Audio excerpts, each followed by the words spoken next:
नमस्कार, स्वागत है आप सभी का। आप देख रहे हैं एनएमएफ न्यूज। आपके साथ मैं हूं नम्रता चौधरी और आज बात करने जा रहे हैं डीवाई चंद्रचूड़ की। डीवाई चंद्रचूड़ का कार्यकाल पूरा हो चुका है और अब उन्हें जिस तरीके से विदाई दी गई, उस विदाई समारोह के दौरान कुछ ऐसी बातें चंद्रचूड़ कह गए कि सोशल मीडिया पर उसकी चर्चा होने लगी। उन्होंने तो ये तक कह दिया कि मैं सबसे ज्यादा ट्रोल होने वाले जजों में से एक हूं और इसी के साथ उन्होंने कहा कि सोमवार से कुछ लोग बेरोजगार हो जाएंगे, यानी कि जब वो पूरी तरीके से रिटायर हो जाएंगे और अपने घर बैठ जाएंगे तो वो लोग जो उन्हें और उनके फैसलों को लगातार ट्रोल किया करते थे, उन पर सवाल उठाया करते थे, उनके पास कामकाज खत्म हो जाएगा और वो लोग बेरोजगार हो जाएंगे।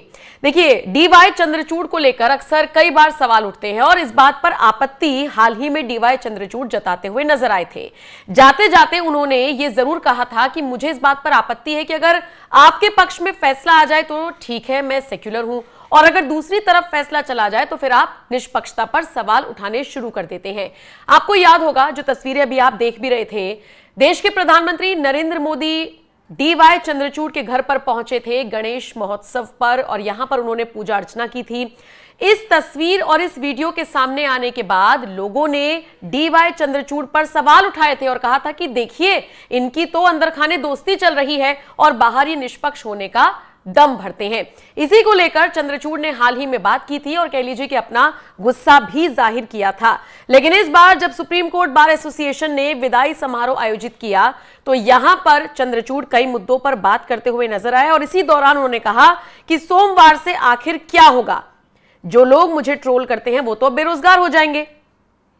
डीवाई चंद्रचूड़ के ऐसा कहते ही सोशल मीडिया पर लोग जब ये कमेंट्स पढ़ रहे हैं तो हंस रहे हैं, मुस्कुरा रहे हैं और जितने लोग वहां पर भी मौजूद थे इस समारोह में वो भी डीवाई चंद्रचूड़ की इस बात पर हंसने लगे। इसके बाद एक शायरी पढ़ते हुए डीवाई चंद्रचूड़ ने कहा कि मुखालिफत से मेरी शख्सियत संवरती है, मैं दुश्मनों का बड़ा एहतराम करता हूं। आपको बता दें, ये शेर मशहूर शायर बशीर बद्र का है। इसके अलावा जो उनका पूरा सफर रहा है डीवाई चंद्रचूड़ का, उस पर वो बात करते हुए नजर आए। अपने पुराने दिनों को उन्होंने याद किया और कहा कि इस दौरान मुझे बहुत कुछ सीखने को मिला है और मैंने बहुत कुछ सीखा है। आपको बताते चले, चंद्रचूड़ इलाहाबाद हाई कोर्ट में चीफ जस्टिस के पद पर भी रह चुके हैं। चंद्रचूड़ अपने साथियों की सराहना करते हुए नजर आए और आपको यह भी बताते चलें कि अपने पूरे कार्यकाल में चंद्रचूड़ ने ऐसे कई बड़े फैसले लिए जिनके लिए उन्हें हमेशा याद किया जाएगा। राम मंदिर पर फैसला देने वाली सुप्रीम कोर्ट की कॉन्स्टिट्यूशन बेंच में भी जस्टिस चंद्रचूड़ थे। इसके अलावा इलेक्टोरल बॉन्ड को खत्म करना, आर्टिकल 370 को लेकर सुनवाई या फिर दिल्ली बनाम केंद्र सरकार के लंबे विवाद पर भी जस्टिस चंद्रचूड़ की बेंच ने सुनवाई की थी।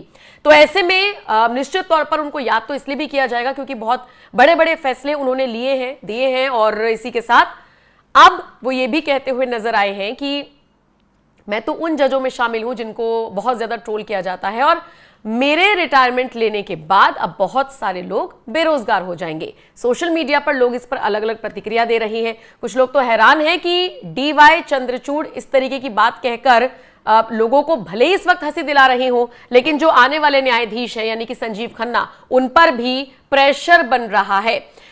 जिस तरीके से लगातार सीजेआई पर आप नोटिस कीजिएगा, पिछले 1.5-2 हफ्ते से सवाल उठाए जा रहे थे, उसको लेकर जो राजनीतिक विश्लेषक हैं, जो वरिष्ठ पत्रकार हैं, वो कहते हैं कि असली बहाना सीजेआई चंद्रचूड़ नहीं बल्कि अपकमिंग जो न्यायाधीश हैं संजीव खन्ना वो है।